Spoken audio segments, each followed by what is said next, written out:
Gostaria que você pudesse ir em Efésios, capítulo 4, a carta de Paulo aos Efésios, a partir do verso 11, estaremos lendo até o verso 16. E ele mesmo concedeu uns para apóstolos, outros para profetas, outros para evangelistas e outros para pastores e mestres, com vistas ao aperfeiçoamento dos santos para o desempenho de seu serviço, para a edificação do corpo de Cristo, até que todos cheguemos à unidade da fé e do pleno conhecimento do Filho de Deus, ao estado de pessoa madura, à medida da estatura da plenitude de Cristo, para que não mais sejamos como crianças, arrastadas pelas ondas e levadas de um lado para o outro por qualquer vento de doutrina, pela artimanha de pessoas, pela astúcia com que induzem ao erro. Mas seguindo a verdade em amor, cresçamos em tudo naquele que é o cabeça, Cristo, de quem todo o corpo, bem ajustado e consolidado pelo auxílio de todas as juntas, segundo a justa cooperação de cada parte, efetua o seu próprio crescimento para a edificação de si mesmo em amor. Oremos ao Senhor. Pai, graças te damos por essa manhã de ressurreição, onde a igreja unida cantou que o teu nome é santo, e é santo mesmo. O Senhor é separado, o Senhor é outro, o Senhor não é como nós, e na sua graça, bondade, santidade, imutabilidade, onipotência, essa noite nós nos valemos e nos seguramos. Ajuda-nos a entender governo de igreja, tão importante para a nossa vida. Nos ajuda, Pai, a não nos perdermos na caminhada, tentando fazer nossos próprios modelos para nossa própria conveniência. Dá-nos graça, dá-nos iluminação nessa manhã, em nome de Jesus, amém. Irmãos, eu vou estar fazendo assim, os irmãos vão ter a oportunidade de perguntar, ao contrário das outras aulas, devido à densidade do assunto, devido à quantidade de slides, a cada virada de slides, o irmão, a irmã pode levantar a mão. Eu peço que faça isso mesmo. Não para comentário, mas para pergunta. Deixaremos os comentários para o final. Algo que te ressaltou, te chamou a atenção. É bom a gente ouvir o que a igreja pensa. Olha, legal, isso eu não sabia disso. A dúvida final também vai estar lá. Mas durante as viradas de slide, virou para um, virou para outro, aí eu já vou te dar a voz. Tá bom? Tranquilo? Objetivos, ressaltando, vamos estar trabalhando o governo de igreja, vamos estar atuando na compreensão dos governos de igreja existentes na igreja protestante e também vamos tocar na igreja católica. A gente vai entender como funciona. Por fim, depois de explicar os outros governos de igreja, nós vamos chegar na igreja local, porque isso vai trazer luz, compreensão. Então anotem tudo, questionem, perguntem, amém? Vamos lá? Então, esse é o tema central, definição do governo de igreja bíblico. Vamos definir primeiro o conceito. Tá? O que é governo de igreja? Você pode ler comigo a parte inferior. Ramo da eclesiologia, estudo da igreja, que trata da estrutura organizacional e da hierarquia da igreja. Então está definido o escopo central, o objetivo desse estudo é entender a organização, é entender a estrutura. E isso é muito importante? Sim, é muito importante. Eu vou lhe apresentar dois casos aqui para te mostrar o que um governo de igreja faz quando as coisas talvez não vão tão bem. Importância do governo da igreja bíblico. Pode passar, Lucas. Isso é importante porque o governo da igreja se torna mais claramente relevante, principalmente quando as coisas vão mal. Por que isso? Você já apreciou um bom jogo de futebol? Bom, alguns disseram que foi ontem. Mas eu vou lhe dizer o seguinte, quando você vê um bom jogo de futebol e no final da partida o árbitro não foi quase mencionado, não foi quase citado, é porque ele conseguiu fazer a partida fluir muito bem. A partida correu muito bem, de tal forma que o nome dele nem foi muito citado, porque ele conseguiu fazer com que todas as regras funcionassem, mas aí, quando as coisas dão errado, Ou seja, quando a disciplina no campo não está funcionando, quando aquela jogada duvidosa ela precisa ser averiguada, é para o árbitro que se aponta. E aí a figura dele se torna evidente. Parece que às vezes ele fala mais alto que o jogo todo. Parece que a pessoa dele aparece do nada. Aqui tem 3 casos que são importantes ser ressaltados. Então, quando as coisas também não estão dando certo, aí fica mais evidente a necessidade de um governo de igreja. De quando as coisas não estão bem, quando a congregação está fria. Olha, eu coloquei 3 casos. Isso é denominação, se desvia. A gente tem denominações que começaram de uma maneira muito sólida, e hoje? Você nem sabe quando você vai em uma ou outra o que você vai ouvir. Você vai em igrejas diferentes da mesma denominação e está tudo solto. Quando a denominação se desvia, a quem recorrer? E o pastor começa a pregar heresia. Como é que você faz para acionar algum tipo de mecanismo para que isso não continue acontecendo? Você já esteve diante de situações assim e você se via às vezes amarrado, você não sabia nem o que fazer. E se o diácono tem uma amante? Não é nada pessoal, isso foi uma situação só, né? Não ia colocar na minha pele, então botei na de outro. Se o diácono tem uma amante, bom, se o diácono tem uma amante, o que fazer? Ah não, vamos fofocar, vamos... Não, tem que ter um mecanismo com o qual isso seja resolvido. 2 casos aqui importantes. Um é da igreja do pastor Kevin DeYoung. Alguém conhece o pastor Kevin DeYoung? Dá uma olhada ali, ó. O caso da University Reformed Church, pastor Kevin DeYoung, saindo da Reformed Church in America para se filiar a Presbyterian, isso é demais para mim, Church in America. Bom, por que o pastor saiu? Por que ele não conseguiu mudar a igreja? Dá uma olhada. O motivo da saída dele foi a adoção da confissão de Bel-Ha, remoção das cláusulas de consciência relacionadas à ordenação feminina e crescente aceitação na denominação de práticas homossexuais. O pastor teve que sair de lá porque ele não encontrou mecanismos dentro do governo da igreja para reverter a situação que a própria denominação queria. Imagine, na sua denominação começa a haver um processo de reversão dos valores primários do cristianismo, e aí você se encontra numa posição onde, obviamente, você fica amarrado, até como pastor, tá vendo? Ele é o pastor, mas ele não tem muito o que fazer, ele teve que sair da denominação, porque a denominação não consegue, dentro da sua organização, ter um mecanismo para mudança. Um segundo caso, acho que esse é muito conhecido também, talvez vocês devem saber quem é, o Mark Driscoll. Já ouviram falar do Mark Driscoll? Mark Driscoll era um pastor proeminente há 5, 6, 7 anos atrás. Muitos falavam de Mark Driscoll. John Piper salientava o trabalho dele em Seattle. Só que Mark Driscoll acabou tendo um problema muito sério. Ele realmente, o ego dele inflou. Um dos problemas que ele teve, né, eu vou colocar uma outra situação já, mas um dos problemas que Mark Driscoll como pastor acabou dando a Mass Hill Church foi, ele comprou livros dele mesmo para que ele entrasse eu não sei qual é o nome eu não sei se a Billboard é responsável por isso nos Estados Unidos também, mas tem um outro nome de ranking de livros lá nos Estados Unidos, então para que ele entrasse no alto da venda desses livros, ele pegou dinheiro da igreja e comprou os livros.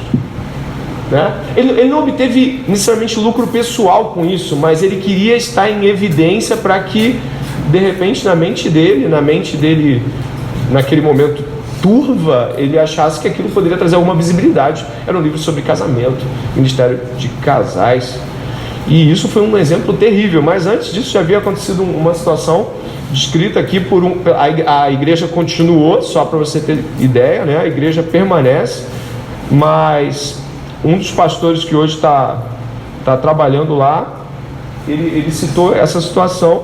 A última vez que eu ouvi Mark Driscoll falar foi há alguns anos. No discurso ele zombava de congregacionalistas por nossas estruturas de autoridade ineficientes e ineficazes. Sua prescrição soou alto assim: reúna um grupo de homens agressivos que concordam com tudo para administrar a igreja, implementar mudanças e em seguida aprovar as iniciativas do pastor. Debochando, sabe? Zombando de um ramo de congregação no qual a igreja, você sabe que se não souber tudo bem, mas a gente vai descobrir, os congregacionais eles têm essa aprovação em assembleia muito mais enfática, então a igreja vota em quase tudo, e ele estava zombando de que essas pessoas votassem em tudo, mas no final quem dava o cajado final do pastor. Ele estava zombando, um pastor zombando de sistema de governo de uma igreja, um sistema bíblico de certa forma, não é um sistema não bíblico ou pecaminoso, né? Nós temos congregacionalistas que nós vamos ver, e ele já estava se elevando até que houve uma queda terrível. Mark Driscoll hoje não é mais citado entre aqueles que podem nos influenciar, e é muito triste ver essa situação. Eu aprendi coisas com Mark Driscoll, eu fui abençoado por ele em dado termo. O que fazer quando o seu pastor faz algo como esse? Né? Tem dois exemplos aqui, um de um pastor tendo que sair de uma igreja e outro de um pastor tendo que ser removido da sua posição. E a gente segue então, porque é necessário que a igreja seja aquela que protege o Evangelho. A igreja guarda o Evangelho, né? Nós somos os guardiões do Evangelho, é o tesouro que o Senhor nos deu. A igreja é gerada pelo Evangelho e tem a tarefa, como coluna e firmeza da verdade, de protegê-lo. O governo eclesiológico ajuda a igreja nessa tarefa. Amém? É importante o assunto, dois casos aí que trouxeram complicações. Nós vamos então compreender, pela graça do Senhor, tentar entender o governo, a possibilidade de um governo de igreja bíblico. Aqui tem uma citação do Leon Morris, é um excelente comentarista, caso você queira ler. Eu achei muito pertinente a citação dele e deixei dentro dos slides que já haviam.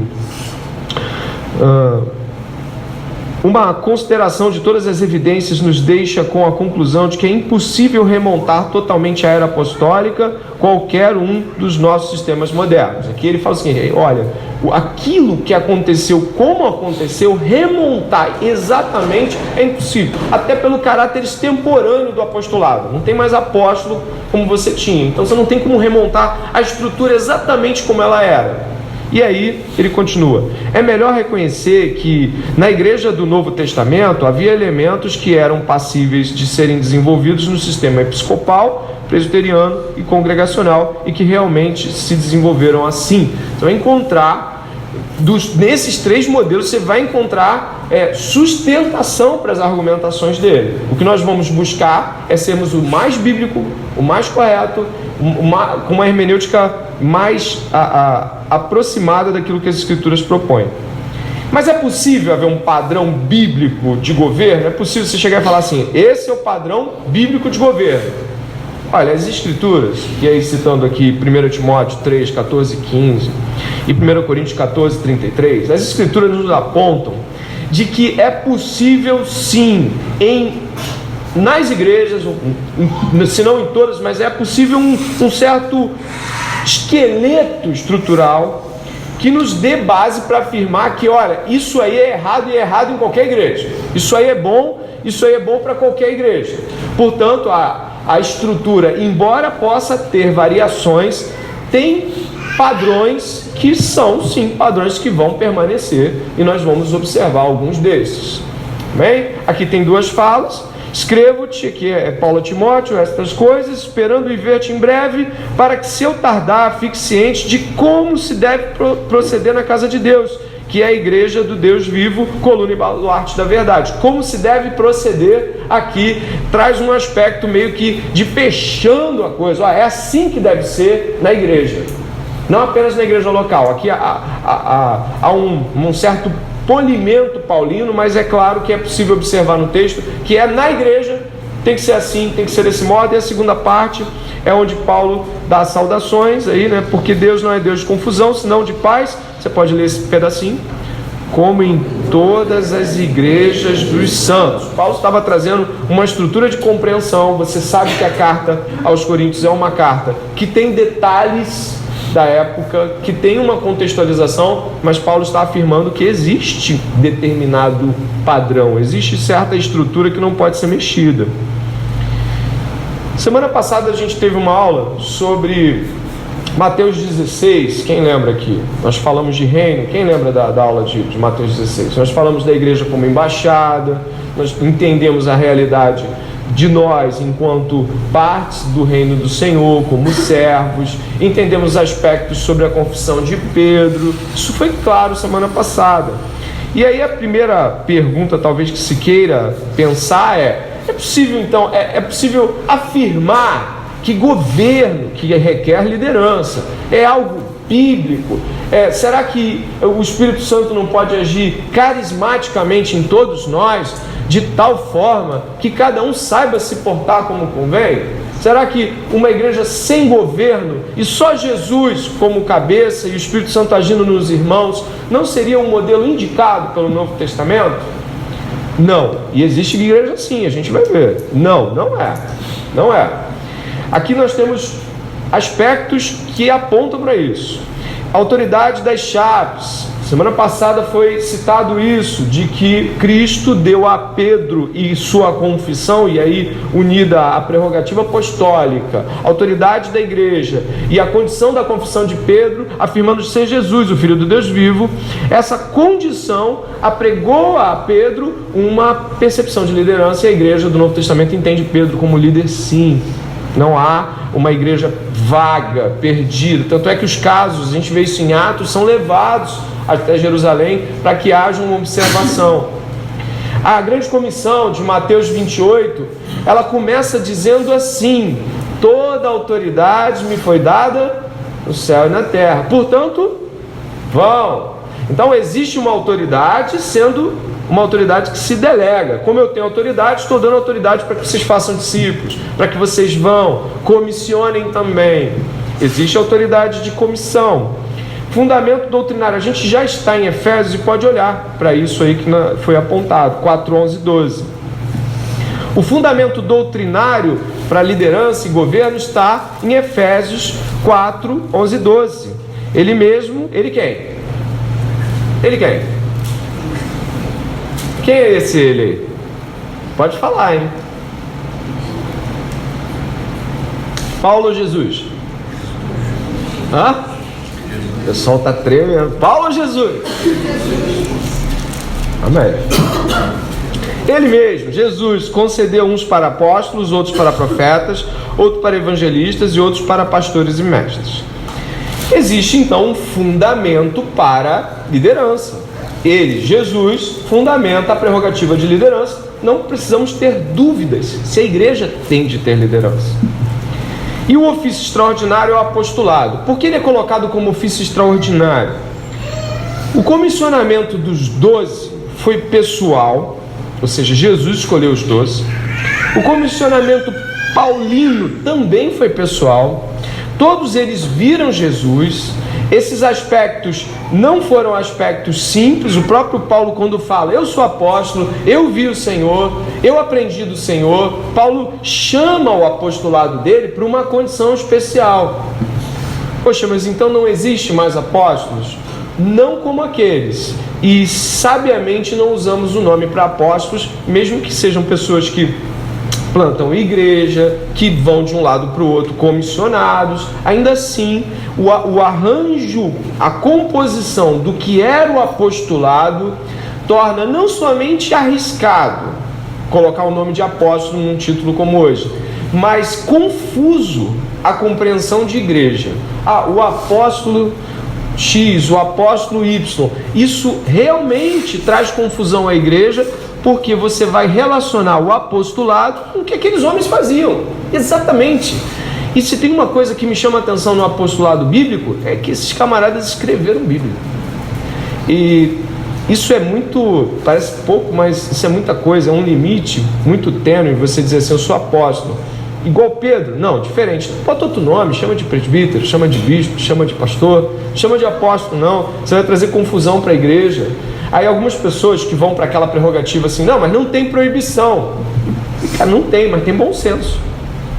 É só você observar. Existem prerrogativas que não te ligam ao apostolado, né? As estruturas desse ofício apostólico. Existem lideranças confirmadas nas Escrituras? Existem sim. Se você puder ir até Atos 15, vai encontrar uma estrutura muito claramente identificada, né?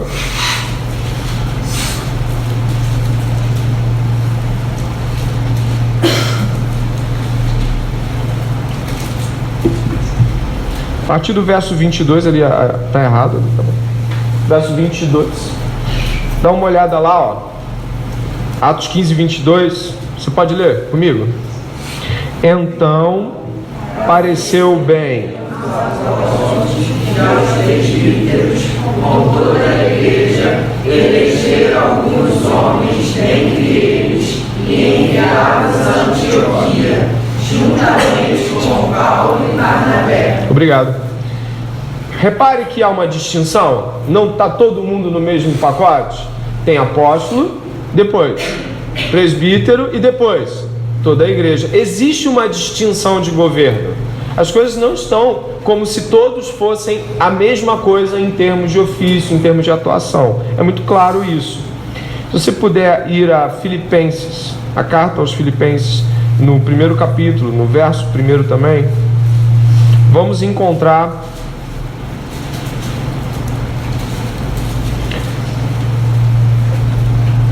igual distinção.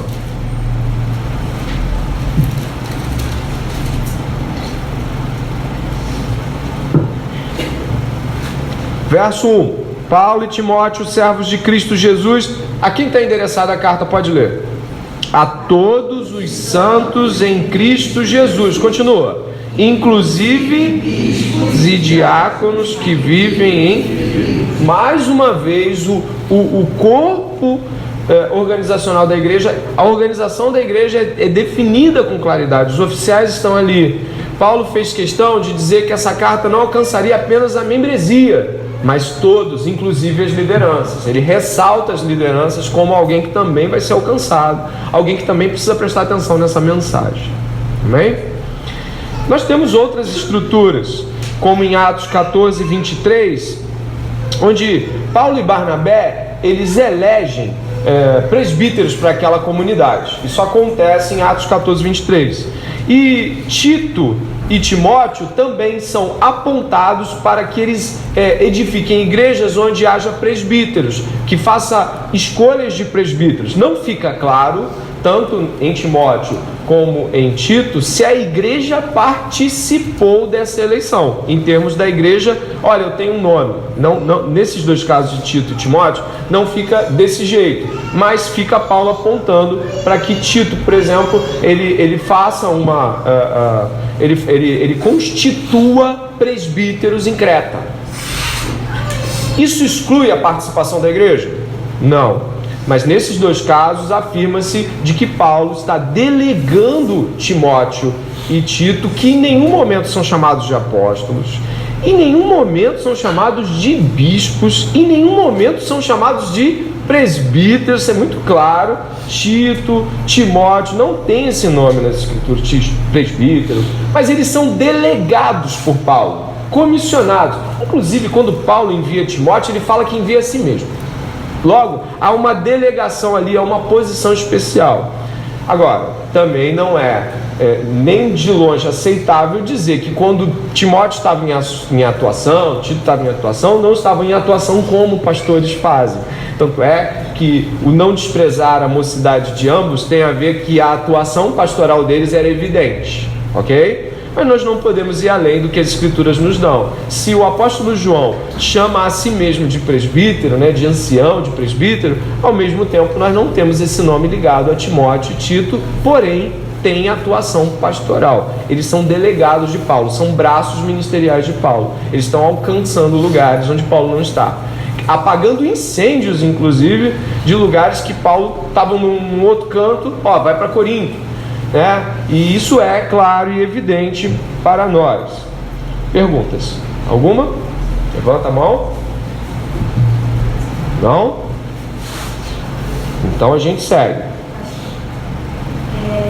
Esse texto que você leu em Efésios no início, quando ele vai falando, não sei se você vai falar mais à frente sobre isso, mas quando ele fala que designou no caso Cristo, designou uns para apóstolos, outros para presbíteros, no caso isso tange ao governo, à vocação, ofícios, é mais específico sobre o quê? A gente pode falar um pouquinho mais à frente, porque aí não embola e a gente já toca nesse assunto quando tiver em igreja local. Pode ser? Na nossa própria igreja. Passamos um pouco. Líderes, a gente viu aí também, né? Pode seguir. Pode seguir. Vou me achar aqui também.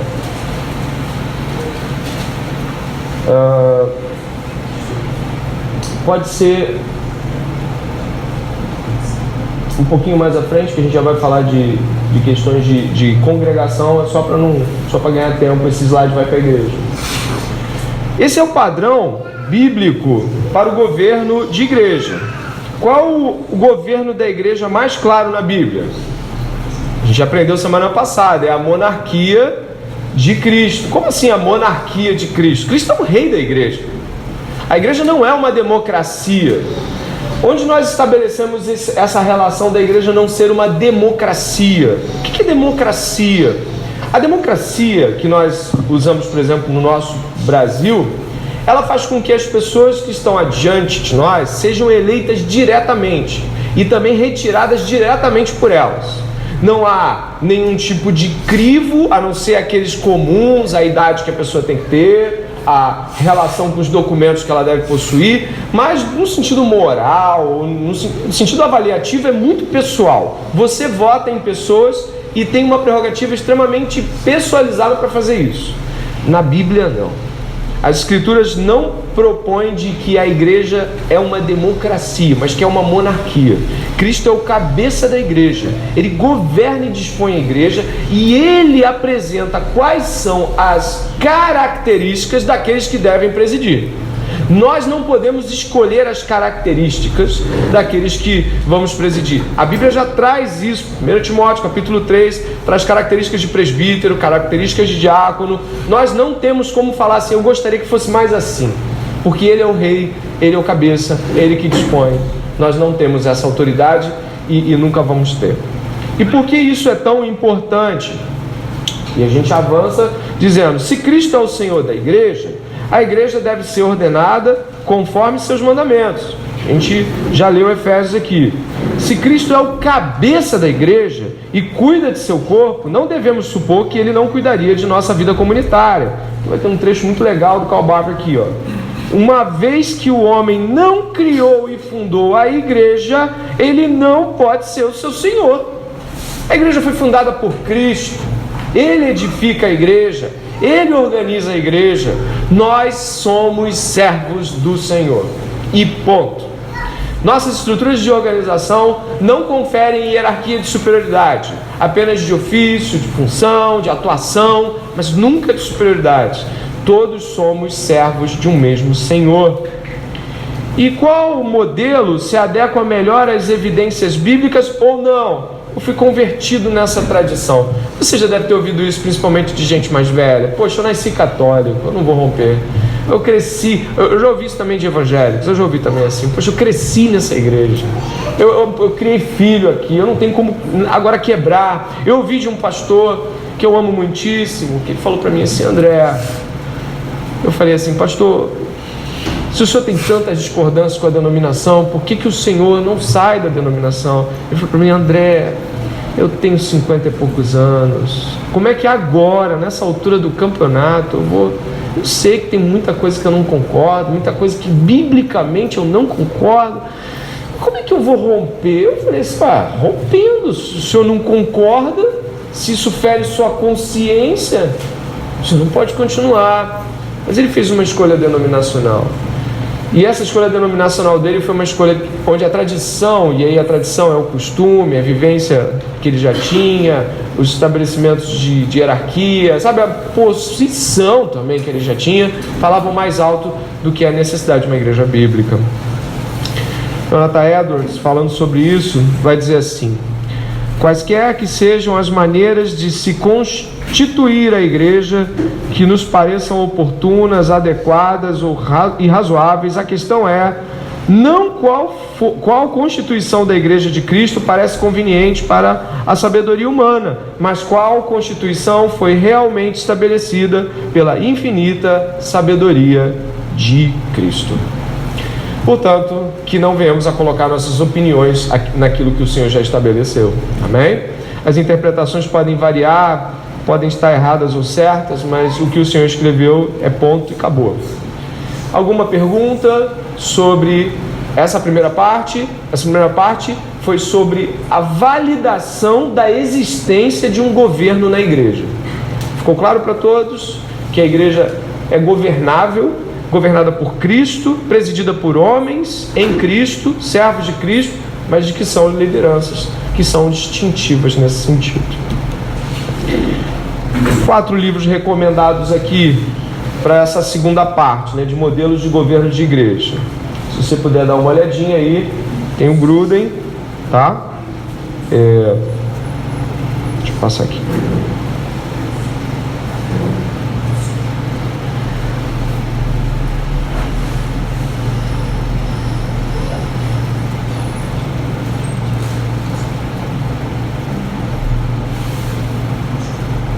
Amém. Chega. O Gruden, que é batista, Phil Newton também, batista, tem uma posição puritana aqui ligada ao presbiterianismo e mais uma também do Berkhoff. Então o Ronaldo estava lendo o Berkhoff esses dias aí. Vamos ter algumas posições do Berkhoff em relação à igreja. São de onde foram extraídos as questões que envolvem esse estudo. Vamos lá? Vamos começar com governos que trabalham num formato onde há mais igrejas se ligando a um conceito central. Por exemplo, igreja católica, igreja presbiteriana. Vamos começar por esses governos. Como é que eles se relacionam em termos de governo central, governo local, e por que isso pode ser importante para nós? Governos supralocais, o que significa? Não são governos locais apenas, mas são governos que sobre as igrejas locais atuam e governam elas. Aí você tem, nesse caso, ou o Estado, sim, o Estado também é utilizado como governo em algumas denominações. Você já deve ter ouvido falar ou vai ouvir falar agora. O Estado, o Bispo, o Arcebispo, o Papa. Já ouviu essas siglas? Já ouviu esses nomes? Estado, Bispo, Arcebispo, Papa. Eles são autoridades que comumente nós ouvimos, mas às vezes não sabemos como funcionam essas coisas.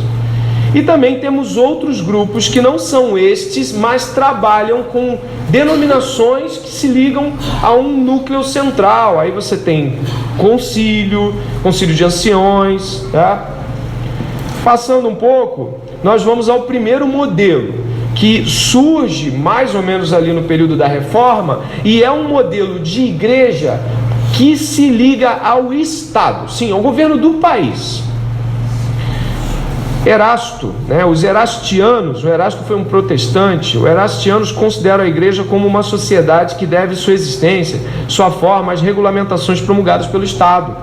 Os oficiais da igreja são meros instrutores ou pregadores da palavra, sem nenhum direito ou poder de governar, exceto o que eles derivam dos magistrados civis. Eu não sei se você sabe, a gente pode passar numa visibilidade maior, mas o Estado, nesse caso, governa a igreja. O Estado mesmo, o país. A prerrogativa dos caras é dizer que não é possível que haja 2 governos. Isso surge ali no século XVI e continua até hoje. A igreja luterana da Alemanha é assim. Ela é uma igreja que inclusive recebe subsídios do governo alemão. Sabia disso? O governo alemão dá dinheiro para a igreja da Alemanha. Então tu imagina como é que isso fica interligado. Isso traz problemas, porque o Estado acaba sendo um agente que coloca oficiais, o Estado escolhe os presbíteros. Isso é muito complicado, Aí nós temos aí a igreja subordinada ao Estado.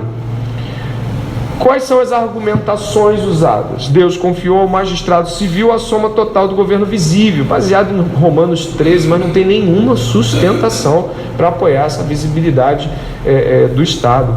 Ter 2 autoridades visíveis num país seria absurdo.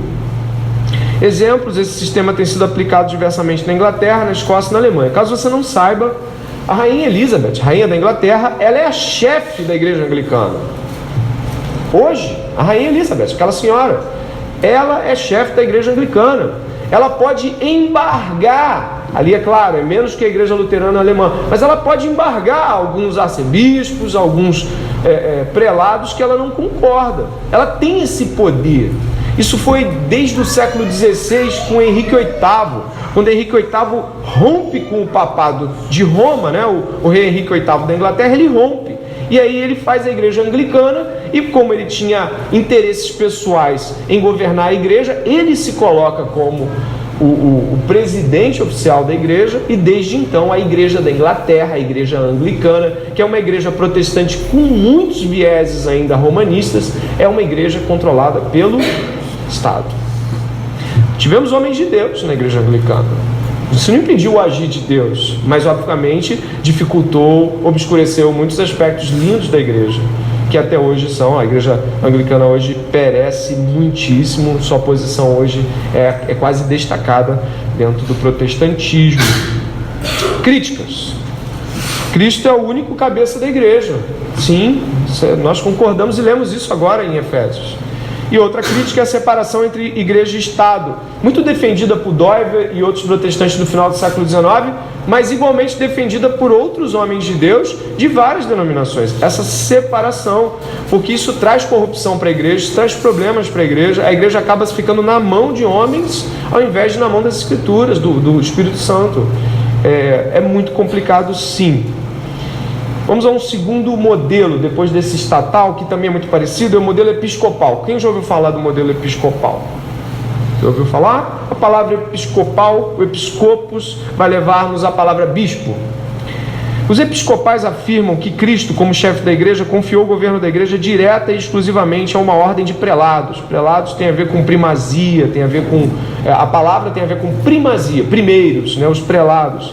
Ou bispos, considerados estes como sucessores dos apóstolos. E que ele constitui esses bispos numa ordem separada, independente e capacitada para perpetuar-se.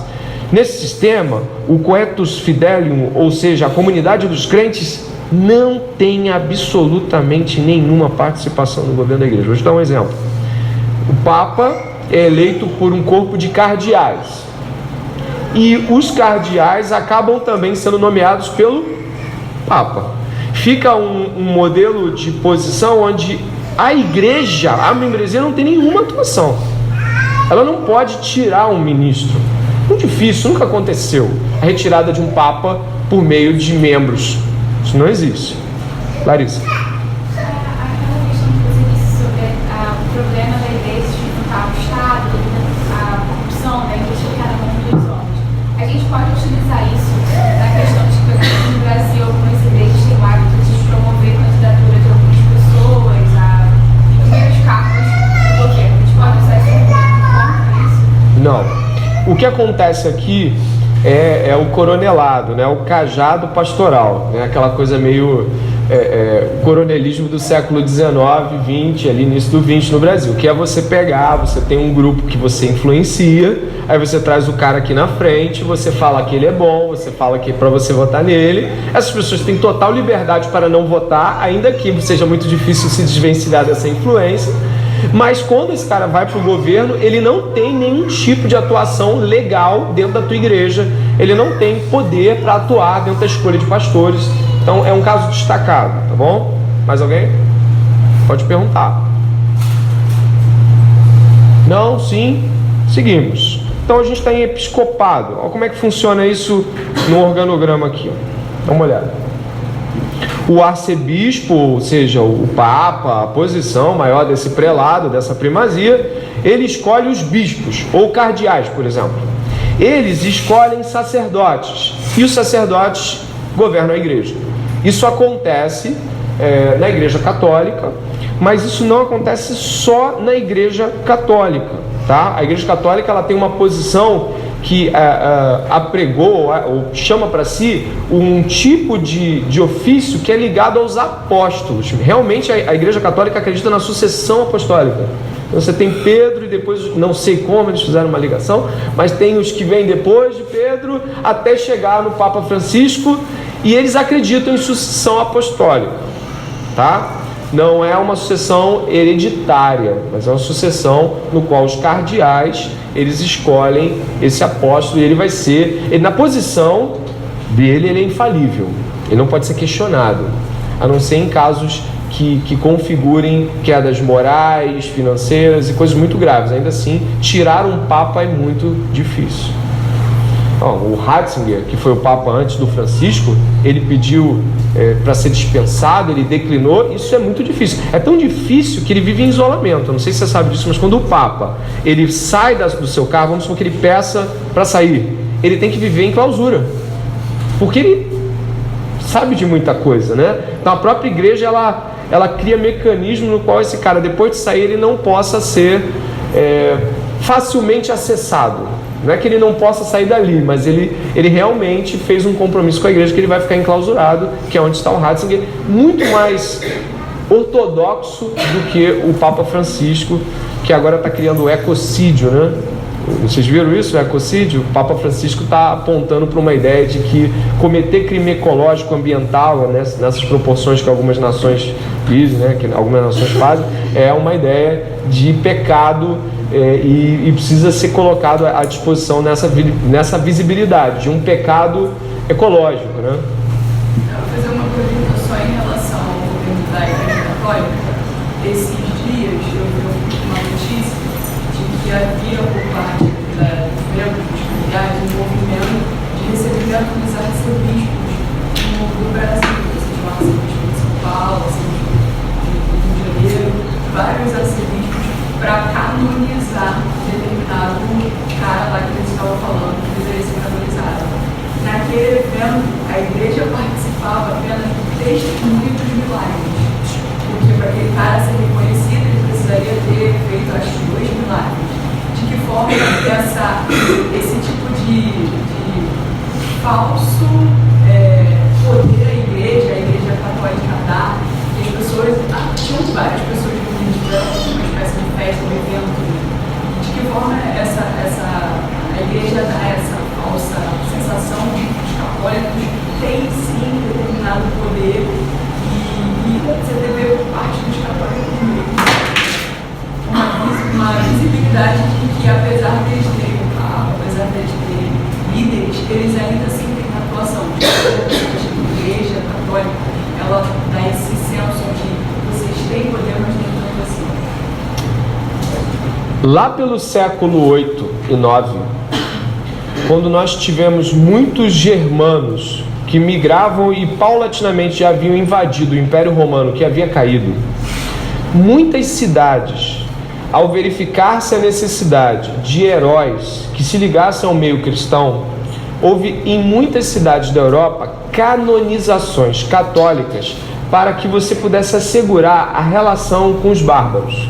Portanto, um herói bárbaro, por exemplo, um herói daquela localidade, que nem cristão era associado a alguma figura cristã muito famosa. Então a igreja, que naquele momento já estava se tornando institucionalizada como nós a conhecemos, a Igreja Católica ela começa a abrir mão de prerrogativas doutrinárias e canonizar pessoas que eram importantes para aquelas localidades. Esse processo de canonização foi crescendo e foi visto que era muito importante para as cidades terem o seu padroeiro. Esse processo do século 7, 8, 9 se desenvolve até hoje no campo de atuação, só que hoje com os milagres, né? Padre Cícero foi um tremendo, um pistoleiro, e ele é santo para o pessoal lá do Nordeste, embora não seja canonizado, mas ele é santo, porque a visibilidade da Igreja Católica em termos doutrinários nunca foi muito forte, desde que ela se fortemente institucionalizou, mas ela se tornou muito ligada ao movimento local em termos de relação e troca. Os membros da Igreja Católica não conseguem mudar uma vírgula de qualquer artigo da Igreja, eles não interferem na escolha de sacerdotes, eles não interferem na escolha de papa, nem de bispo, arcebispo, cardeal, nada, porém são uma força política. Como a Igreja Católica não se movimenta no poder do Espírito, ela se movimenta no poder político. Então, não vamos achar absurdo se vierem a ter mulheres como padres ou madres, ou casamento homossexual daqui a um tempo. Sim, é possível por um movimento político. mas não porque eles conseguem um acesso como se pudessem tê-lo em meio de artigo. É pressão, né? É pressão. Você vê o público saindo e aí você vai tentar alguma coisa que possa, um populismo religioso. Não sei se responde a sua questão. Então o milagre aí, nesse caso, ele funciona como um artifício político, né? Poxa, então, naquela localidade ali, talvez para reforçar a relação igreja e pessoas, seria legal canonizar tem uma santa brasileira, Irmã Dulce, eu acho que foi a primeira santa brasileira. Tem? Foi? Fala. Tem igreja episcopais protestantes também, né? Vamos chegar nela. Tá de boa. Alguma dúvida? Então vamos lá. Deixa eu continuar aqui. Esse tipo de aula, irmãos, ele tem como objetivo realmente abrir a mente da igreja para entender os lados, para que lado a gente está indo e quem são os lados ao nosso redor. Como é que funciona então? Sucessão apostólica ou função apostólica para os bispos? Imposição de mãos, ou seja, essa imposição de mãos, ela funciona como um ato autoritativo, não depende da igreja, a membresia não tem participação. E vou passar um pouquinho mais, vou para o próximo.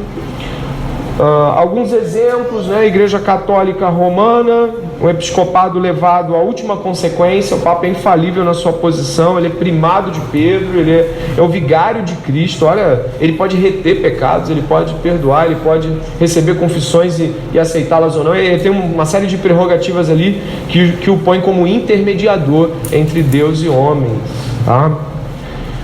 Não é incomum, na verdade, uma quantidade expressiva, senão a maioria dos papas é canonizado após a sua posição, após sua morte, né?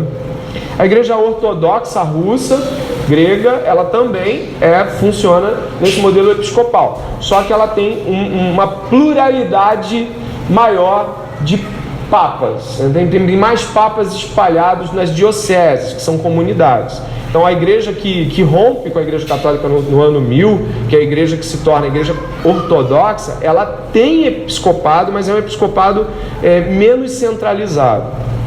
E a igreja anglicana, que já foi citada aqui também, que é episcopal, mas ainda atrelada ao Estado. Então tem essas duas conexões e dá para a gente não esquecer também o fato de que a igreja católica tem um Estado independente dentro de Roma, que é o Vaticano. O negócio tem mais ou menos aí metade do município de Nilópolis, pequenininho, se dá a volta andando, mas é um país, tem representação política, tá? A Igreja Católica é um país, e no Vaticano a gente tem um país.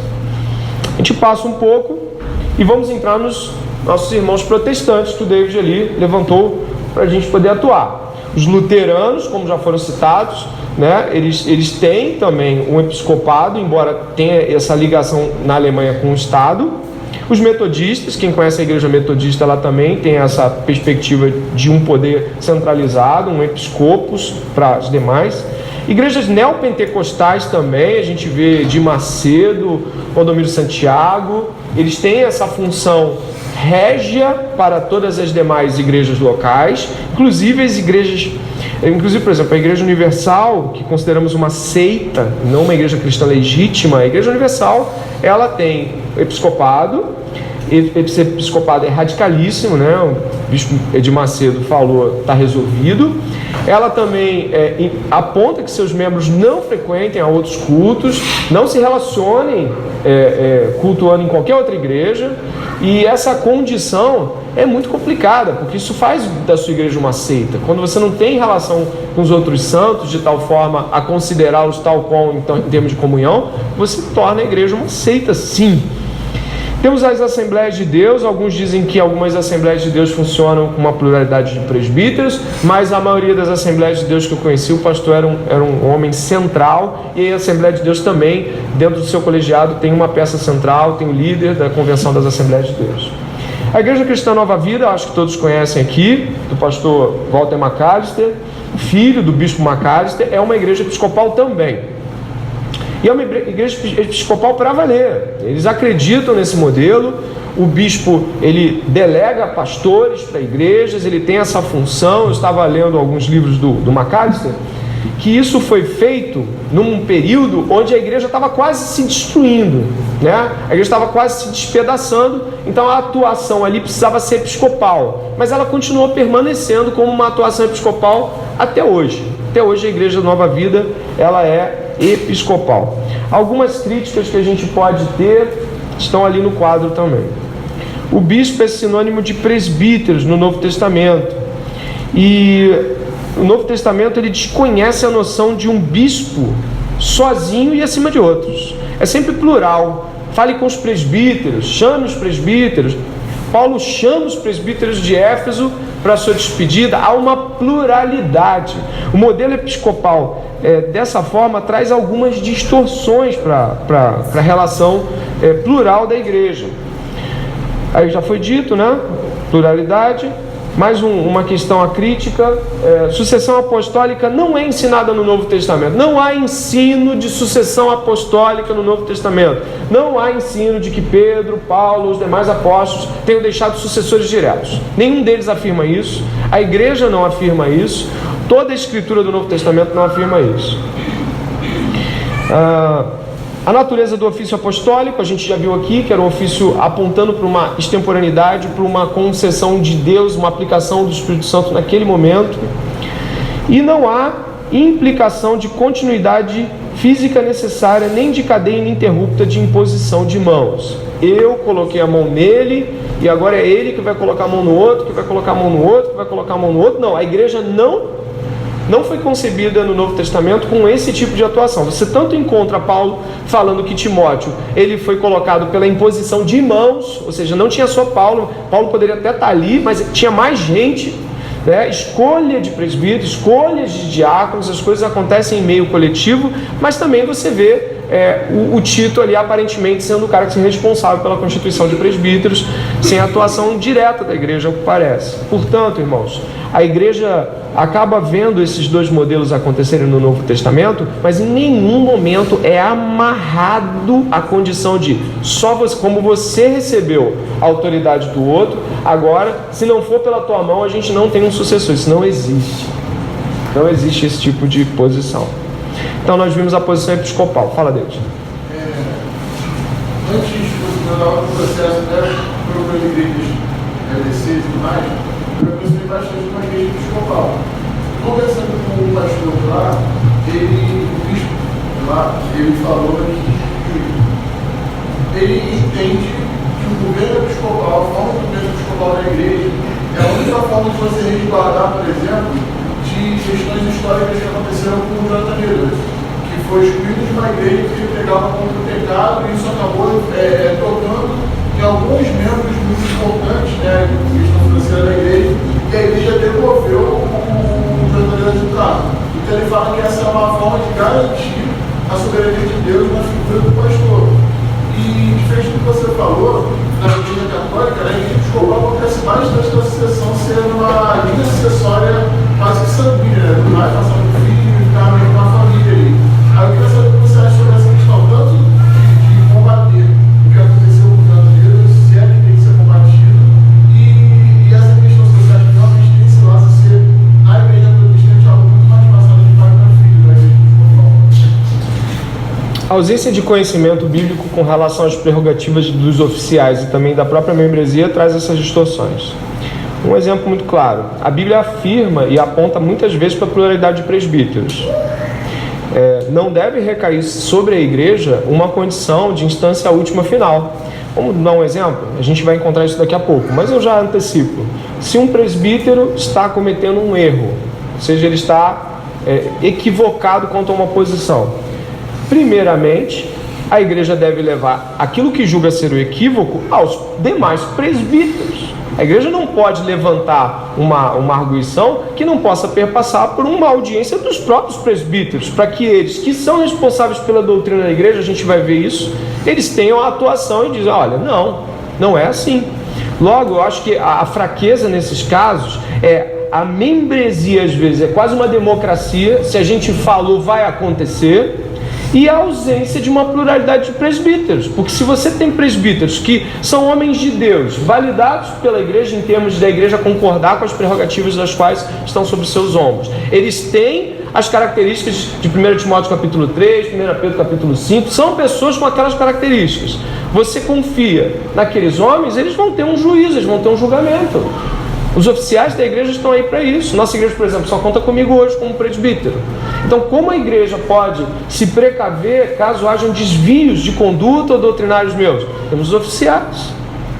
Entende? Não podemos, David, você tem uma igreja, às vezes, que a única voz autoritativa é daquele único pastor, que é a única.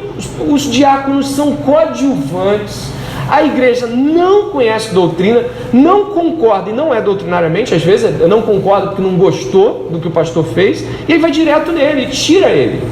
A igreja está repousada no poder do Espírito Santo, na pessoa de Cristo. Ela é validada em suas ações pelas Escrituras apenas, mas não pode ser governada em termos por um homem só. Quando isso acontece, você tem um homem às vezes contra toda a igreja, e às vezes esse cara está até certo, sim, mas os membros precisam se precaver, tendo diáconos, tendo corpo de presbíteros. É um esforço. Lembra que a gente teve há 3 semanas, 4 atrás, fala assim, gente, o pastor André precisa de tempo para trabalhar nos homens, para a gente ter um corpo de presbíteros, não somente pelo cansaço físico, mas por quanto isso é saudável.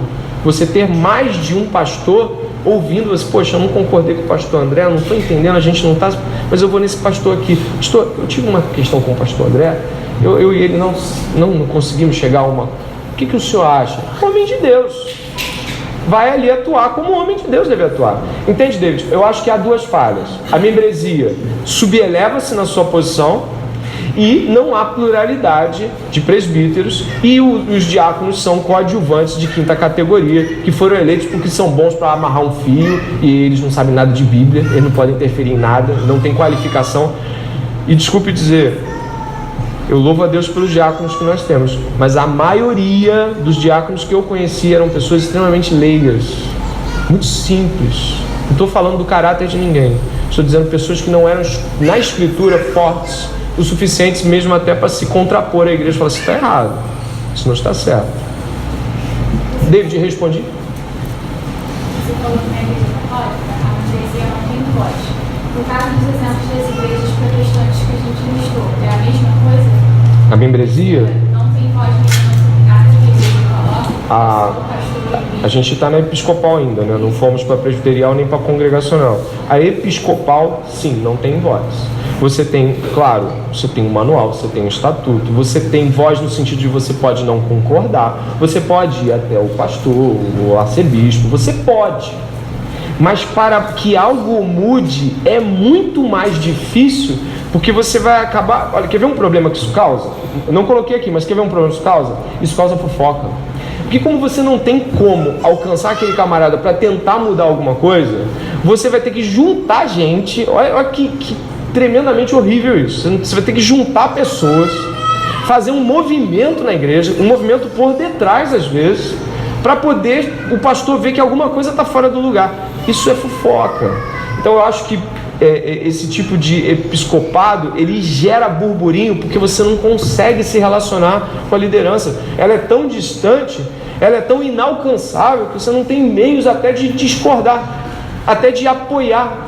Muita gente se vê distante de pastores assim, de lideranças assim, porque se eu falar, não faz diferença. Falei, não falei, comuniquei, concordei, discordei, entendeu?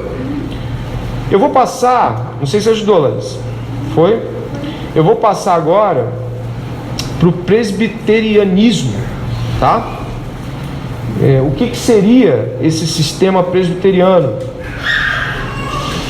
Nesse sistema, cada igreja local elege presbíteros para um conselho. O pastor da igreja é um dos presbíteros no conselho, com a mesma autoridade dos outros presbíteros, regentes, docentes. Esse conselho tem autoridade para dirigir a igreja local. Entretanto, os membros do conselho, os presbíteros, são também membros de um presbitério que tem autoridade sobre diversas igrejas locais em uma região. Nós temos no presbiterianismo algo que a nossa igreja considera um ponto forte das Escrituras: a pluralidade de presbíteros. Eles têm, como vocês vão encontrar nas disposições da nossa igreja local, eles têm a mesma autoridade, a mesma posição diante do governo da igreja, embora haja um pastor-presidente, o que é necessário para que haja uma liderança dos próprios presbíteros. Vou passar para o próximo. Esse presbitério consiste de alguns ou de todos os presbíteros das igrejas locais sobre os quais ele tem autoridade. Além disso, alguns dos membros do presbitério são membros da Assembleia Geral, ou Supremo Concílio, que normalmente tem autoridade sobre todas as igrejas presbiterianas em uma região ou país. Então, aquele presbitério, ele atua quase como uma diocese, ou seja, uma comunidade mais ampla. Ele pode enviar pastores para outra comunidade enfraquecida ou sem pastores. Está acontecendo com o meu irmão agora, que está na igreja presbiteriana, onde há uma fraqueza em uma determinada igreja local, e ele falou que estão sendo enviados pessoas pelos presbíteros daquela comunidade, assim, num termo católico, seria aquela diocese, aquela paróquia, estão indo lá para atuar. Aqui funciona, o mecanismo geral funciona assim. Está conseguindo ver? Não, ali não. Eu não sei se está um pouco difuso. Não, é o máximo mesmo. Supremo Concílio, que é formado, obviamente, por presbíteros, tá? Esse Supremo Concílio, ele tem sínodos. O que são sínodos? São reuniões de discussão que levam a discussões locais e depois a discussões centrais. Acho que teve um sínodo presbiteriano ano passado, não foi ano passado que teve? Um concílio geral deles, né? Esses presbitérios formam um conselho local que rege a igreja. Conselho local também formado por presbíteros locais. Amém? O argumento desses irmãos é que o poder de governar e ordenar está incluso de autoridade de ministrar a palavra e os sacramentos. Mateus 16, 18, 28. Embora eu não tenha encontrado nas escrituras de que apenas os oficiais possam ministrar ceias e batismos. As escrituras não amarram essa condição. Nós sugerimos que deva ser assim. Se tem um oficial na igreja, uma pessoa que representa a autoridade na igreja, ele esteja responsável pela ministração das ordenanças, amém, mas não existe algo completamente amarrado ao ponto de que, diante de uma necessidade, outro irmão possa tomar partido desse aspecto. Aí tem a natureza do presbitério: presidir, pastorear e liderar. A gente pode abrir ali, 1 Timóteo capítulo 5, verso 17.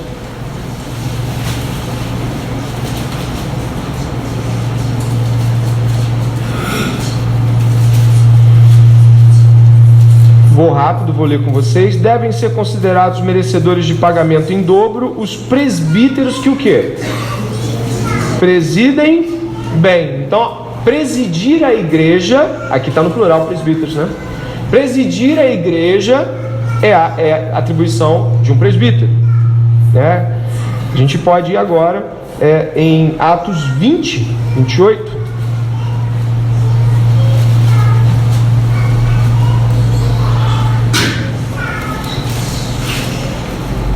Existe uma palavra intercambiável, vocês têm uma palavra que figura em dupla atuação, que é bispo e presbítero. Elas têm a mesma função no Novo Testamento. Bispo, episcopos, supervisor, e presbíterum, ancião. Mesma função, tá? Elas têm a mesma ligação. Em Atos 20, verso 28, diz assim com muita claridade: cuidem de vocês mesmos e de todo o rebanho no qual o Espírito Santo os colocou como bispos, para pastorearem a igreja de Deus, a qual ele comprou com seu próprio sangue. Fica muito claro aqui a posição do presbitério, cuidando de si mesmo, ou seja, o presbitério estando atento mutuamente. Você viu a mutualidade de que os presbíteros devem ter uns com os outros, e cuidando da igreja. E por último, vamos em 1 Tessalonicenses, capítulo 5, verso 12.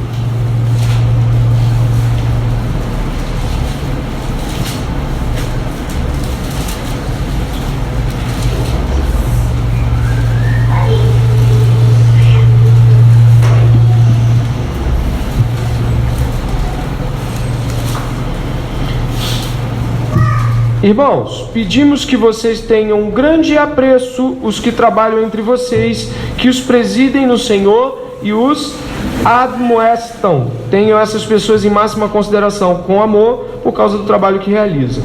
Não há nenhuma dúvida, então, de que a igreja deve ser guiada pelos presbíteros. As escrituras são muito claras, não tem cabo de guerra aqui. Claro, só para levantar a mão, não sinta assim, meu Deus, o pastor já disse que não tem para onde fugir. Não, se você viu alguma coisa que eu não vi, você, por favor, levanta a mão e fala: olha, eu vi que deve ser liberada pelas crianças. Aí a gente vai ter que encontrar isso aí na sua Bíblia herege.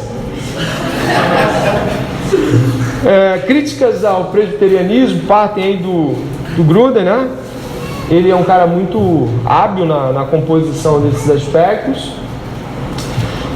Em nenhuma passagem da Bíblia os presbíteros possuem autoridade regularmente estabelecida que se estenda além da igreja local.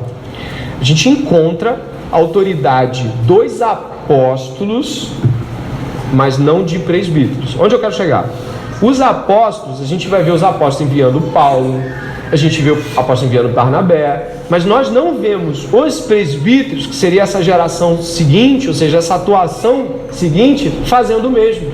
Os presbíteros têm uma clara percepção de serem aqueles que atuam na igreja local, ok? E aí o Gruden, que é batista, que vai para o viés batista, ele critica essa posição presbiteriana. Eu só quero dizer que, apesar da crítica do Gruden, as escrituras não proíbem. Portanto, ele salienta a não existência, mas ir para um ato proibitivo é avançar. Vou dar um exemplo. Se a gente tem uma igreja como a IDC, que hoje é apenas uma igreja local, mas ela se torna 3 ou 4 igrejas locais, é necessário que haja um concílio, uma atuação, e às vezes um cara que é pastor numa igreja, ele também vai influenciar uma situação muito complicada em outra. Sim, é possível. Uma debandada denominacional. A denominação percebe que aquela igreja local perdeu a relação com a igreja da qual veio a se originar. Então é necessário uma atuação extralocal. Mas eu não vejo uma atuação extralocal em casos de pecado, em casos de disposição da estrutura interna da igreja que não infere na doutrina. Não sei se vocês estão entendendo. É possível certo nível de atuação extralocal, mas não ao ponto de que isso influencie o fazer interno comum à igreja de Cristo. Então, de um lado eu aceito a palavra do Gruden, de outro eu faço essa pequena ressalva que para uma denominação é importante ter. Seguimos. Desculpa, volta ali. Resulta em muito litígio formal. Eu acho que você já deve ter ouvido falar que tem a Igreja Presbiteriana do Brasil, tem a Igreja Presbiteriana Independente, a Igreja Presbiteriana Ortodoxa, a Igreja Presbiteriana dos Estados Unidos. Você tem litígios, muitas quebras devido a esse aspecto de centralidade. Então o camarada fala assim, o concílio decidiu que todas as igrejas vão fazer isso, e o concílio decidiu para todas as igrejas. E aí, como é que você fica? Se é uma igreja local, você não concorda, aí você racha. Então é comum nesse sistema presbiteriano você ter racha. Mais um ponto aqui à frente. Com frequência a liderança nacional de uma denominação, que é o que falamos, presbiteriana, adota uma falsa doutrina e exerce grande pressão sobre as igrejas locais em vez de manter pureza doutrinária. Isso acontece mesmo, infelizmente. Portanto, como é que ficaria aí a construção aí do modelo presbiteriano? Ele é representativo, né? Os pastores estão na disposição de guiarem a igreja.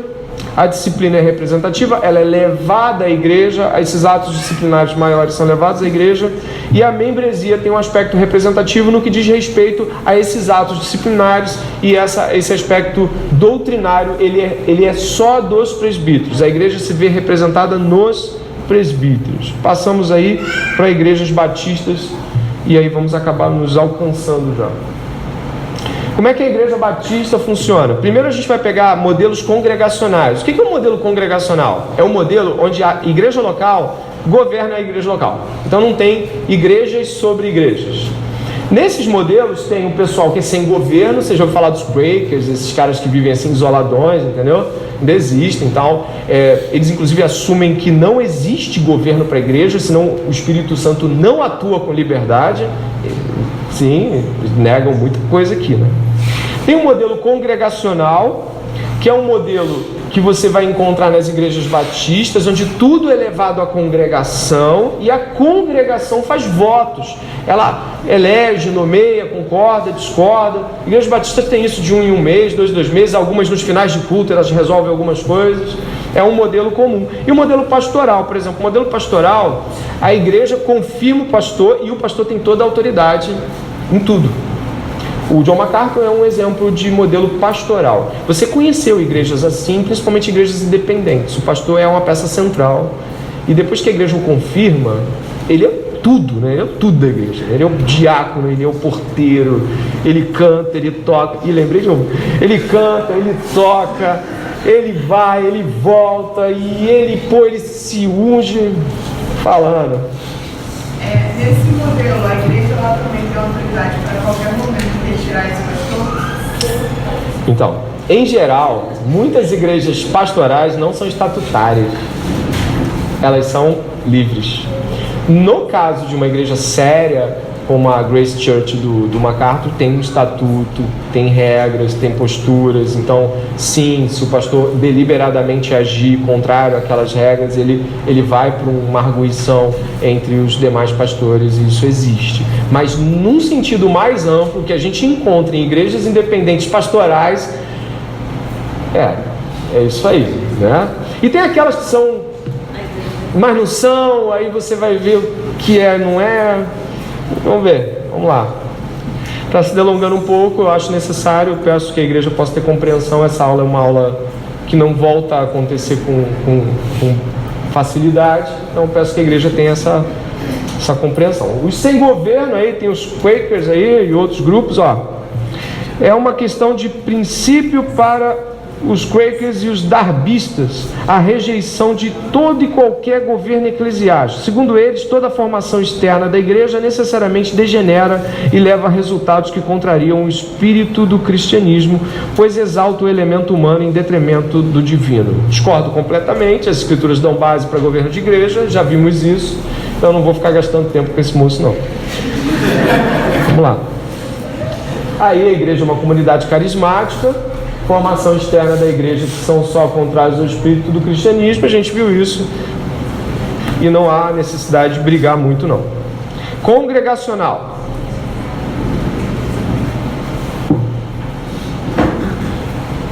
Vamos lá?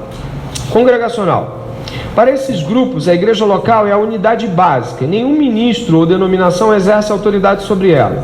Todas as decisões são tomadas por toda a igreja, e o pastor ou presbíteros e diáconos se encontram no mesmo plano que os demais membros. Para os congregacionalistas, Cristo é o único cabeça da igreja, e os primeiros batistas lutaram a favor do que chamaram de direitos soberanos do Redentor sobre toda a comunidade. Se por um lado pode parecer que eles rejeitam qualquer governo, o espírito desse posicionamento é um espírito de Cristo reina. Só que funcionalmente, apesar de, claro, Cristo reina, você precisa olhar para os outros lados das escrituras e ver que há autoridades, há lideranças. Eu acredito que uma posição como essa é extremada, porque nega determinados aspectos das escrituras ao afirmar outros. Não é apenas uma ideia de não, a gente é guiado por Jesus, mas é uma ideia de, sim, Jesus que guia a igreja colocou gente para guiar a igreja para ele, em termos de presidência, de presidir. É um erro hermenêutico. Eu considero, nesse sentido, esse congregacionalismo, que não é o congregacionalismo batista comum, e nem é o congregacionalismo dos congregacionais ao extremo, tá? Eu acho que a gente encontra poucas igrejas assim efetivamente. Até mesmo os congregacionais já fazem ressalvas. Vamos passar um pouquinho até o gráfico, o organogramazinho ali. Nesse caso, os pastores e os diáconos estão para a igreja em uma posição abaixo, mas aí ali é uma posição abaixo mesmo. A igreja, como congregação, resume todas as resoluções, e as convenções ou associações que a igreja possa ter com outras denominações também são escolhidas pela própria igreja. Então a igreja decide se ela pode se associar a um trabalho de outra igreja, a uma convenção batista ou assembleana. A igreja decide. A igreja, que eu digo, é a membresia como um corpo total. Acredito que o problema disso seja um princípio democrático. A igreja não é uma democracia. Então ela espelha nos líderes a pessoa de Cristo também. Do mesmo modo como temos pai e mãe, e eles são iguais em termos de hierarquia, eles também têm ofícios diferentes. O homem governa a casa e a mulher, como adjutora, não são hierarquias de superiores, mas posicionamentos e ofícios que o Senhor coloca para explicitar a relação de Cristo com a igreja. Quando eu abraço uma posição como essa, eu nego aspectos trinitários, eu nego como a Trindade se desenvolve em suas relações também. Perguntas? Pode seguir então, vamos lá. Alguém levantou a mão? Não vi. Não, né? Existem modelos assim entre os batistas, entre os congregacionais e os pentecostais clássicos, principalmente pela ênfase na atuação do Espírito Santo. Algumas críticas aqui do Berkoff, que é um presbiteriano. Isso não expressa a unidade da igreja de Cristo. Como assim? Uma igreja não quer contato com a outra, a igreja local manda, mas ninguém interfere, ninguém se relaciona com outras igrejas. Tem um efeito desintegrador, por quê? Com a ausência de liderança, todo mundo é guia de si mesmo. Então você tem um efeito de desintegração muito forte, um monte de gente se despedaçando. Ah, Deus falou comigo. Você é homem de Deus, eu também sou. Deus falou comigo, eu vou abrir outra igreja. Então esse processo desintegrador acontece muito fortemente, porque não tem ninguém a quem se reportar. Se o Espírito Santo falou com você ou não, ninguém vai saber. Se você disse que falou, falou. E aí você vai. Existe um congregacionalismo equilibrado, né, um pouco mais à frente, que tem essa dança presbiterial e essa questão congregacional. Você tem presbíteros e você tem igreja. A igreja atua e os presbíteros também atuam em pontualidades, ou seja, existem prerrogativas presbiteriais e prerrogativas da membresia, e elas coadunam para conjuntamente governar a igreja. O que eu vejo sobre isso? Isso faz sentido, mas isso não representa que a igreja possa governar em termos de membresia. Membresia não governa a igreja. Logo, embora nós tenhamos, como a IDC tem, uma relação com a membresia, onde a membresia atua em determinados campos, ela não governa a igreja, como numa igreja congregacional. Vamos passar um pouquinho aqui. Então, nesse caso, a igreja, no congregacional, quem manda na doutrina é a igreja. Quem disse se tem pastor ou não é a igreja. Quem disciplina é a igreja. E quem rege as próprias relações mútuas de membresia é a igreja. Por exemplo, no nosso caso, a igreja, no nosso caso, é a igreja quem admite ou demite membros. No nosso caso, nós agimos assim e cremos que a Escritura tem validade nesse sentido.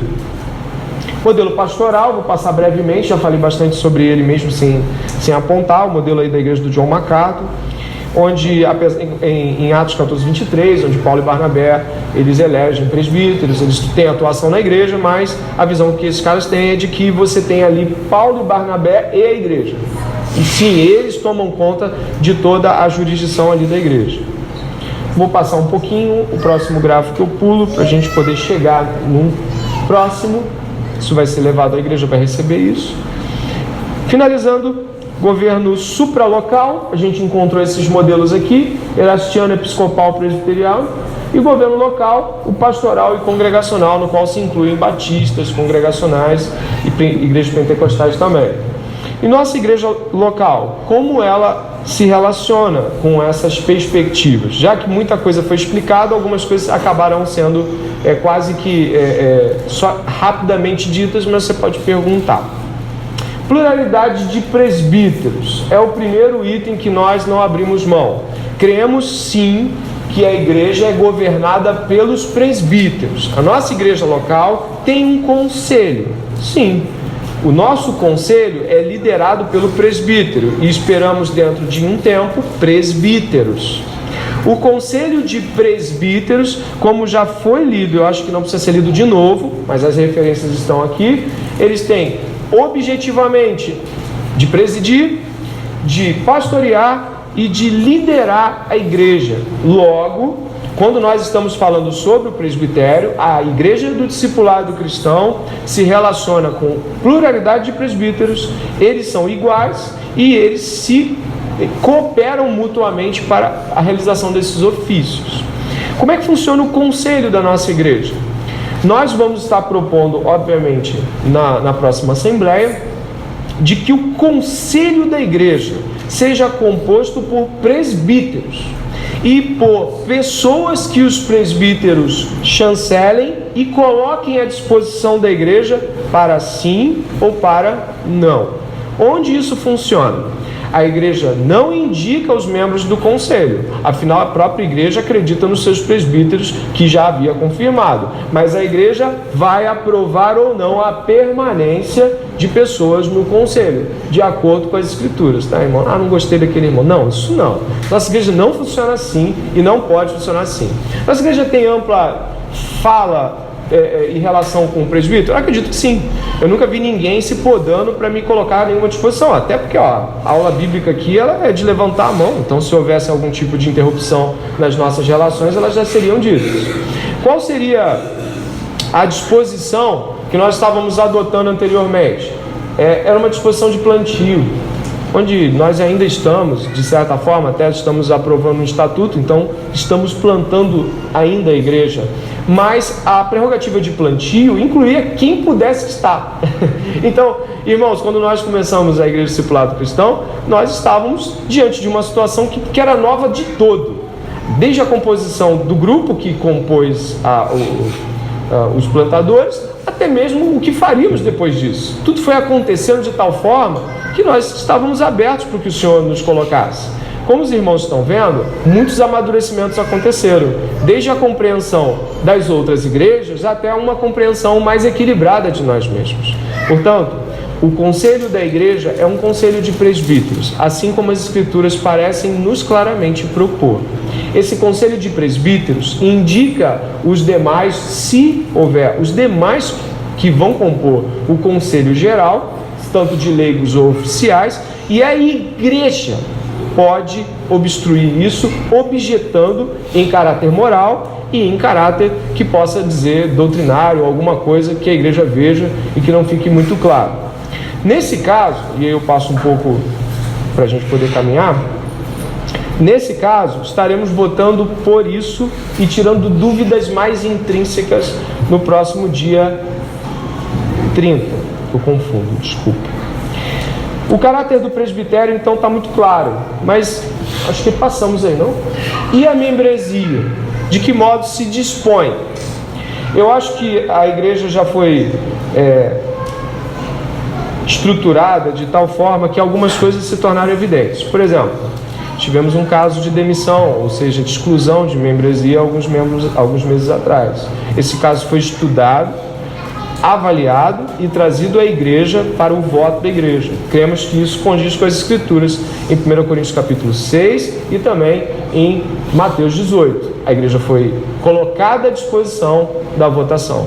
A admissão também tem sido feita dessa forma. Os visitantes devem saber disso claramente e aqueles que também estão aqui, porque muitas vezes nós nos encontramos com essas pessoas e não poucas vezes o pastor e o conselho perguntam: como estão?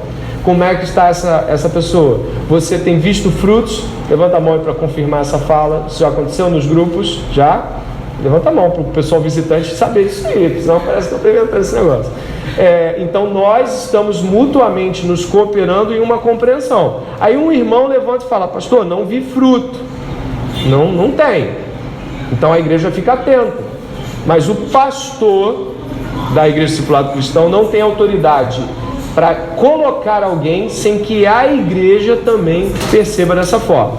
De onde essa conclusão pode ser tirada? Uma percepção muito simples. Quando a exclusão acontece, quem é consultado?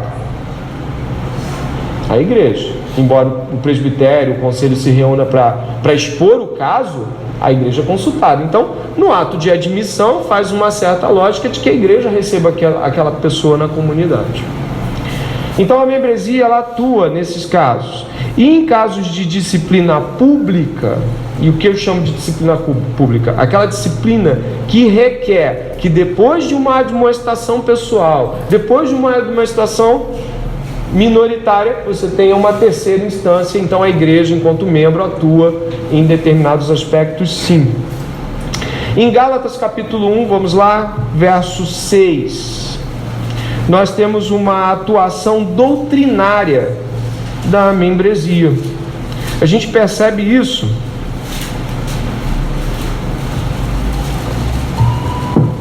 se não governamentalmente, como os de Bereia, que conferiam as escrituras, e Paulo os elogiou. Nós temos em Gálatas 1,6, Paulo dizendo que a igreja assumiu um outro evangelho. A igreja como um todo parece ter tido aqui um consenso doutrinário. Eu estou pregando aqui nesses últimos 2 anos e alguns meses. Então existe um aspecto doutrinário que não estava lá e foi mudado. Você, quando se tornou membro dessa igreja, você tinha uma doutrina que você tinha visto, e aí ela mudou. Nesse caso, há uma ressalva muito clara aí de que o pastor está mudando de ideia quanto ao aspecto balizar, um aspecto fundamental.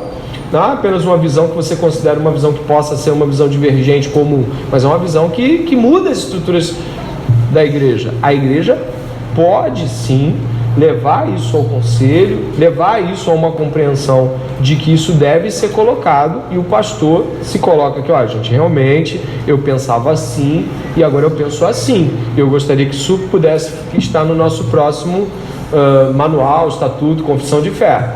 A igreja pode sim não concordar com isso, porque obviamente o pastor não tem como reger uma estrutura como a igreja em termos de presidir, pregando uma doutrina que a igreja não abraça, a igreja não concorda. Então, divergências doutrinárias são passíveis de intervenção de membresia em uma assembleia extraordinária para discussão do assunto. Nós estamos discutindo o pastor, nós estamos discutindo quem pregou, nós estamos discutindo o tema, né, para que a igreja possa, de fato, estar em concordância com aquele aspecto doutrinário. E a eleição de diáconos, a mais evidente eleição de diáconos das Escrituras, parte de uma iniciativa que os presbíteros dão como prerrogativa à igreja.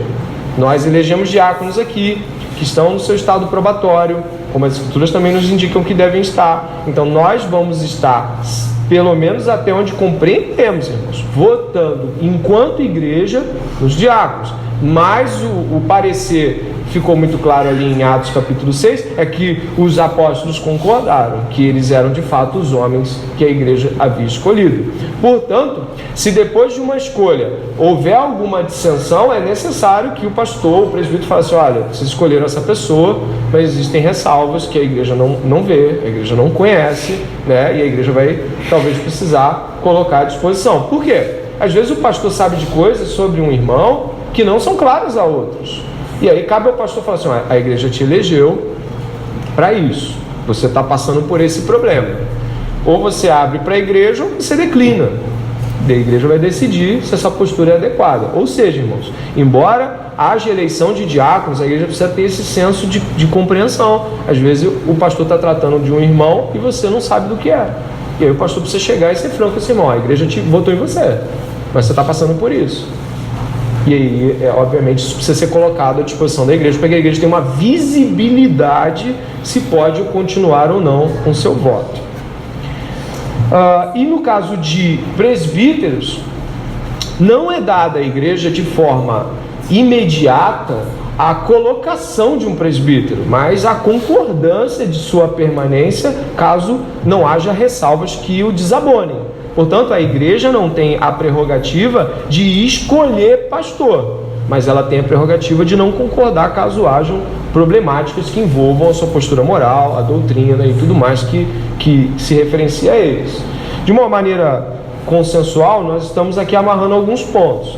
Nossa igreja tem cooperadoras, elas não são oficiais como diáconos e presbíteros. As cooperadoras estão para os diáconos, elas ajudam o trabalho diaconal. Significa que qualquer cobrança que possa ser feita deve ir para os diáconos. Eles são os responsáveis pela administração material da igreja E as cooperadoras estão esperando suas proposições. Elas estão à disposição, claro que elas podem trazer, Diácono Adonias, Diácono Igor, olha, aconteceu isso, o que você acha?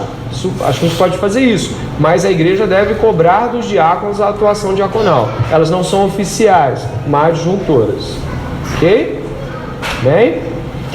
E aí, fechando um pouco essa dimensão de compreensão, nós temos a igreja local se relacionando assim.